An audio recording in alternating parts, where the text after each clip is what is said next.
Hi, dear viewer. Today I want to cover I put it like medium depth philosophy. And what I've colloquially named this as, oh, that might be the same thing, not important, is the safety, desirability, and affordability matrix. Basically, these are three attributes that people want in their lives, but realistically you can only have two of them. So it comes down to a choice between what you're going to take and what you're going to not take, and which ones you value more. And the reason this is important is because this is a big disagreement between the young and the old, because everyone wants desirability. I made it a vague. At first, I called it comfort, but I didn't feel like that fit correctly. Desirability is really just to say getting the thing you want. I think that's the best way of putting it. That's the getting the thing you want aspect of this equation. So you have that, and everyone wants that. Nobody wants safety and affordability. That just, you can, no one is, few people have ever wanted that, I could say. And the people who want that realistically are kind of just dragging in the desirability anyway, because they just desire the safety or the affordability so much. And I get that creates a bit of a contradiction there, because technically, if desirability can mean affordability or safety, is it really its own category? And I would surrender that I have not come up with the perfect words for that one specifically, but I think safety and affordability I have, and those are the ones that we're focusing on anyway. So a disagreement that, for instance, I had with my mom was that I thought it would be cool to move to Southeast Asia for the winter in order to avoid the cold, and that would be a fun thing to do, and I'd be fine, and everything would be great, and it's really affordable, which is the whole point of that, and it wouldn't really be impacting my desires much. I just move so I'm actually facing the camera. There we go. And she said that is really unsafe, and I said, but who cares about safety? It's safe enough. I can lower the amount of safety. And just to be clear about this matrix, it's not to say you get like zero safety and 100% desirability and affordability, because that's not how these systems work. That's not how priorities work. It's more of a which one do you want to have the low end of and which ones do you want to have the high ends of. And technically, you can have a middle ground where you just kind of like 33%, 33%, 33%, or one third. I guess that would have been an easier way of saying that. And if you have that, technically, I think it is possible, but then you don't really get enough of either. I can't number it out for you in a way that's any more than impromptu. Like I could say, you need at least 40% of each in order to be happy. And maybe that's the correct number, but I have no way of proving that to you. So I'm not going to make that claim. But I would make the claim that that compromised life is something very few people actually desire, and you just get too low of an amount of each of them to really feel the effects. So with that out of the way, back to the example here. So she said that is very unsafe. And I said, who cares about safety? And she says, I care about safety. For me. Well, she cares about safety for me. And okay, that makes sense. But an important thing here is that she values my safety at a much more strict level than I do. And it's not to say me personally here. I think this is a broad scope of the generational differences, and it makes a lot of sense. Because you want safety when you have something to defend.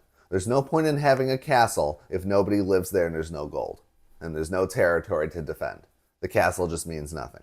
You only need safety when you've already built something in your life, when you already have a life. So the old usually have a life. Or, I mean, my mom's not that old, but like the older, the no longer youth have a life already. And therefore they value safety more than affordability. Because usually part of having a life is that you also can afford at least the desires you want and the safety that you want, which meets the requirements for you. But the young, one, they have no money. So affordability obviously comes to top of mind immediately, and there's no getting around that. But the more important one is the disinterest in safety. That the young don't have anything established. They have very little to protect. So they're not interested in safety in the same way that the old would be at all. Like, it's just, like, does it cross our minds? Yes. But very mildly. It's, as I said, it's not a 0% and 50-50 kind of thing. It's somewhere in between there. So, like, obviously, I don't want to break my leg, but it doesn't mean I'm not going to go running. I don't want to, like, fall, but it doesn't mean I don't use the stairs.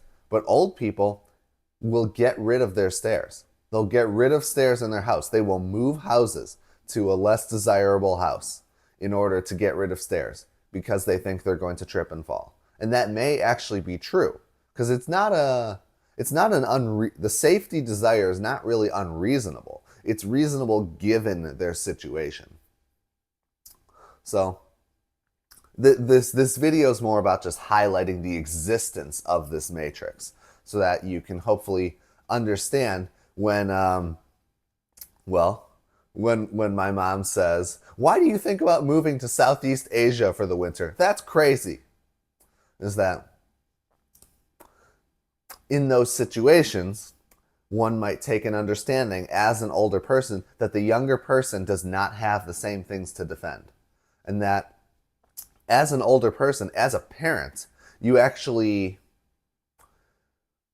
desires for your child are actually different than their desires for themselves, usually inherently, especially at the adolescent and young adult stage, because of what I already highlighted.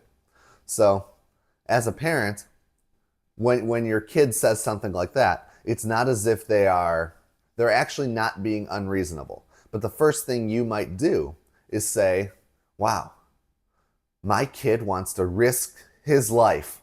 How could he? That's a terrible idea. That's so unsafe."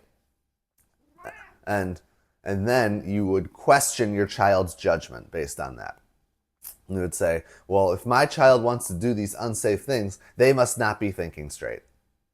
And I would also add that one other, I forgot this before, is that the safety aspect is naturally more minimal for children and younger people because they are both stronger and recover faster and are just less vulnerable to danger. So the safety actually doesn't matter as much. But back to this, is that the parent might believe that the child is being unreasonable because in the parent's eyes, the child is not valuing safety enough and valuing this affordability thing way too much. Like, just pay for it anyway. Just become like me.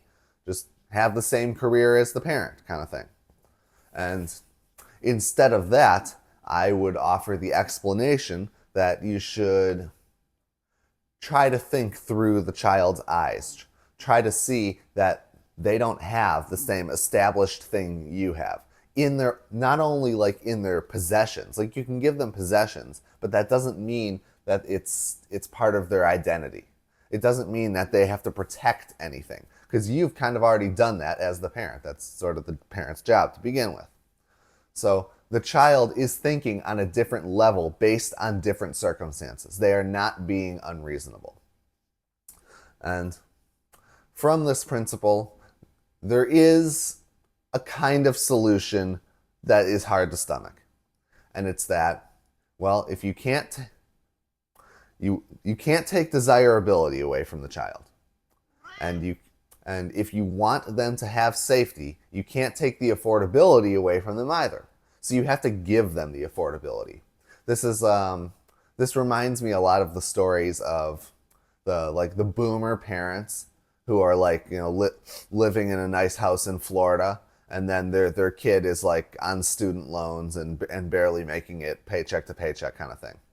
Like, if you want your kids to have the same values as you have to simulate the reason that they would have that value. And you can do that, to put it bluntly, by giving them money.